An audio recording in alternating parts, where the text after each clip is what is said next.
After so many months of planning, it is a very exciting thing to all be here together. This hearing could not come at a more critical moment. As my friend just mentioned, the prevalence of anti-Semitism online has never been higher. And online hate has very tangible consequences in the real world. In 2021, the Anti-Defamation League reported the highest number of anti-Semitic incidents and attacks in the United States since they began tracking these figures. Indeed, the number of incidents in 2021 was 3 times the number of incidents in 2015. This is a deeply troubling trend. And as we have seen, hatred that starts online can spill over to physical threats and violence. None of us will ever forget the 11 Jews who were murdered at the Tree of Life Synagogue in October of 2018, the worst act of anti-Semitic violence in over 350 years of American Jewish history. My cousin's husband was bar mitzvahed at that synagogue.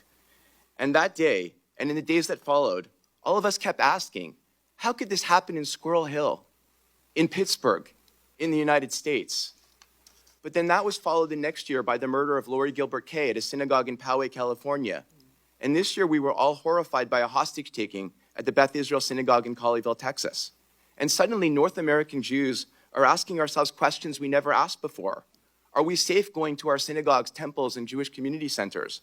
Do we need to install the same type of security they have in Europe and in South America? These questions were amplified in May of 2021. During and after the conflict between Israel and the terrorist group Hamas, anti-Semitism grew to levels I have never seen in my lifetime, on social media and off of it.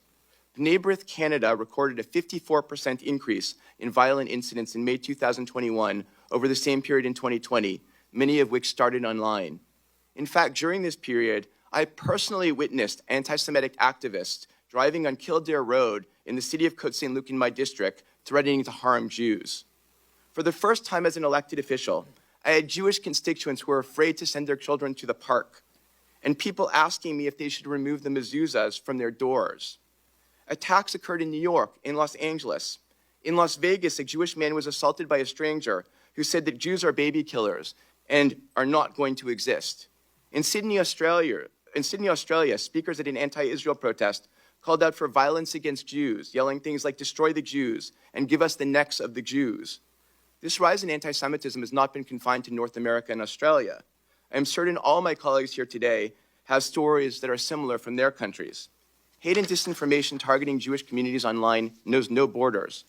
But despite the widespread proliferation of anti-Semitism online, social media platforms either can't or won't keep up with the tactical evolution of bad actors. At the moment, platform efforts appear to be a whack-a-mole of ad hoc content removal, followed by tactical evolution and circumvention. Moderation approaches have been wildly inconsistent, particularly in non-English speaking jurisdictions. Rather than simply being an issue of removing content, this challenge comes down to the fundamental business models of the platforms and the algorithmic systems underpinning their products. As my friend said, this is why we need algorithm transparency. Each of our countries, like all democracies around the world, are grappling with urgent questions about how governments can protect social cohesion, democratic processes, and public safety online while protecting critical rights and freedoms. It is imperative that we work across borders to pursue a new policy paradigm to counter online anti-Semitism. The work of the task force has clearly shown that the self-regulation of platforms have been insufficient to effectively combat anti-Semitism online, and the need for legislative action is clear. Our traditional understanding of free speech is based on a public square concept, where speech is balanced by counter-speech, bad idea by good idea. This does not exist on social media today, where algorithms steer people into echo chambers.